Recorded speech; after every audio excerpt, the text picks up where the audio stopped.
नमिताला आवडणाऱ्या अश्विनीचे सगळे reports normal आहे.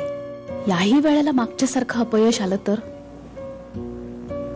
माझ्यातला डॉक्टर सगळं समजून घेईल, पण दादाची बहीण, माची मुलगी म्हणून मला ते सहन नाही होणार. आधी कुणा शब्द माझ्या तोंडून गेला असेल तर विसरून जाणं सगळं. चल ना बाळा घरी. मला नको आग्रह करू वहिनी.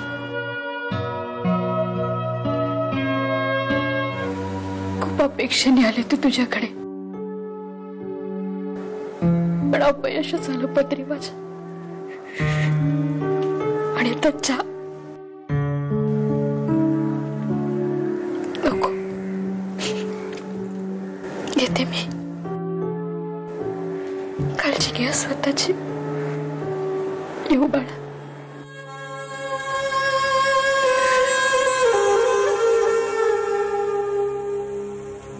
तुझ्या मनाचा आणि बुद्धीचा खूप झगडा झाला असणार हे तुझ्याशी बोलताना लक्षात येतं.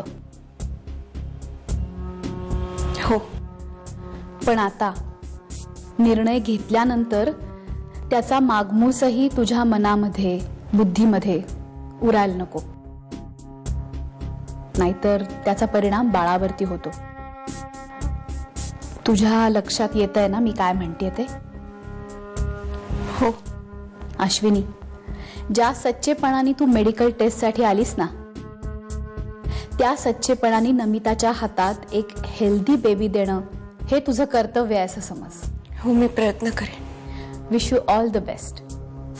उठून बस ना ग. उठ ना. काय करता ग तू? तुला झोपेतून उठा. आईला चायला झोपेतून उठवते का आयुष्यातून उठवतेस तू? झोपेतून उठवते. किती मी जे तुला सांगणार आहे ते तू खूपदा जाणून घ्यायचा प्रयत्न केलास,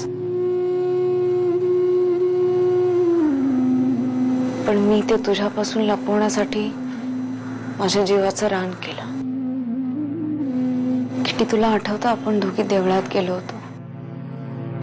तुझी आणि देवाची चांगली ओळख आहे, चल असं म्हणून तू मला घेऊन गेली होतीस. तेव्हा देवाकडे तू जे मागितलंस ते देवाने माझ्या कपाळी रेखलं. तुला जे हवं होतं ते तुला मिळालं नाही, आणि माझी इच्छा नसतानाही मला ते करावं लागलं. मिसेस प्रधानांच्या बाळाची सरोगेट मदर मी होणार आहे किटी. मी काय चुकीचं केलं का ग किटी? त्या आशूला उचलून ते पैसे देऊ शकतात? मी तर कमवायला बसले होते ना, मेडिकली क्लिअर सुद्धा होते. एकच गाणं अजून किती दिवस गाणार आहेस तू? विसर सगळं, जाऊ दे. नाही अजिबात नाही. ही संधी जर मला मिळाली नाही ना तर मी ती कुणालाही मिळू देणार नाही. मग आता काय करणार आहेस तू? ती सरोगेट मदर कोण आहे ते शोधून काढणार. दोन मी निघते. अरे इतक्यात? एक काम आठव, नंतर भेटू प्लीज. होय बेटा, नींबू पाणी अच्छा था. Thank you madam.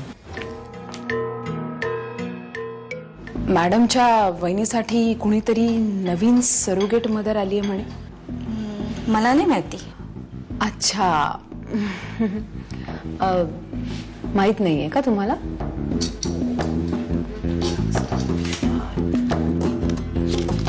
नाही असं तरी मी नवीन सरोगेट मदर कोण आहे ते नाही, मला फक्त तिचं नाव आणि पत्ता हवाय तुमच्याकडे. तेच फक्त हवं.